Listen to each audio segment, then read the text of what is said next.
Заоблачные цены на авиабилеты и переполненные отели. Досмотрите это видео до конца, и вы узнаете, какая новая реальность сложилась для нашей страны. Подписывайтесь на обновления и точно будете в курсе всего самого актуального.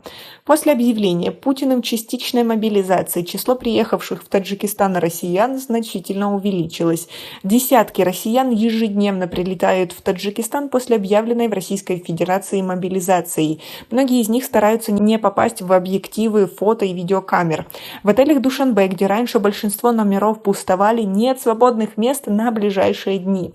Сейчас все номера заняты вплоть до 30 сентября, сообщил корреспондентам работник этого отеля. По словам администратора, сложившаяся ситуация связана с ростом числа приезжих из России. В столичном отеле «Атлас» все номера заняты и забронированы до 2 октября. Многие из прибывших признаются, что Россию покинули после объявленной властями частичной мобилизации. По их словам, мобилизация привела к невероятному росту цен на авиабилеты на международные рейсы. Я приобрел авиабилеты в Душанбе 3 дня назад за 8,5 тысяч рублей. Тем, кто хочет срочно покинуть Россию, придется купить билеты за огромные деньги. Вчера авиабилеты в Душанбе стоили аж 144 тысячи рублей, сказал таджикистанец с российским паспортом, прибывший в Душанбе 26 сентября. Как вам такой взлет цен? И как вы относитесь к этим беженцам? Свои ответы напишите нам, пожалуйста, в комментарии. В то же время десятки таджикистанцев с российскими паспортами сдают ранее приобретенные в города Российской Федерации авиабилеты.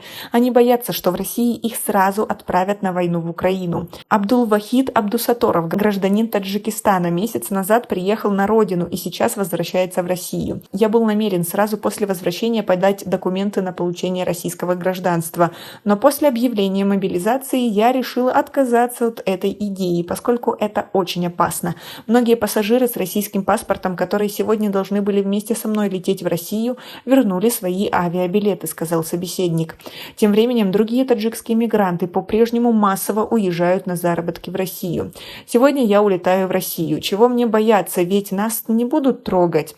Мобилизации подлежат только граждане России, говорит Мансур Турсунов, житель Яванского района. Также стало известно, что будут, так сказать, трогать людей с двойным гражданством и отслуживших даже в Таджикистане. То есть, если у вас есть российское гражданство и при этом таджикское, и вы служили в одной из этих армий, вы подлежите мобилизации. А за то, чтобы получить паспорт за службу в армии России, об этом мы рассказывали в прошлых видео. 21 сентября президент России Владимир Путин объявил частичную мобилизацию.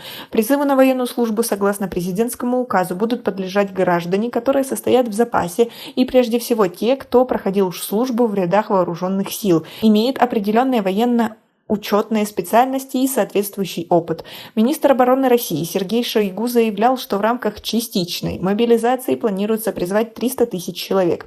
Власти Российской Федерации обещают гражданство в упрощенном порядке мигрантам, которые согласятся воевать за Россию в Украине, и грозят отнимать российский паспорт у тех, кто на войну не поедет. Как вы относитесь к такой ситуации? Также стало известно, что многие русские мужчины, которые даже не служили в армии, все равно покидают страну, ведь они не верят рассказам своего правительства, что будут брать только тех, кто уже отслужил. И есть уже прецеденты того, что забирали в военкоматы мужчин, которые не служили, и их тоже отправили на войну. Как мы видим, у многих русских нет доверия к своим властям. Свое мнение по поводу всего этого напишите нам, пожалуйста, в комментарии. У нас пока на этом все. Оцените наше видео подпиской и лайком. До скорой встречи.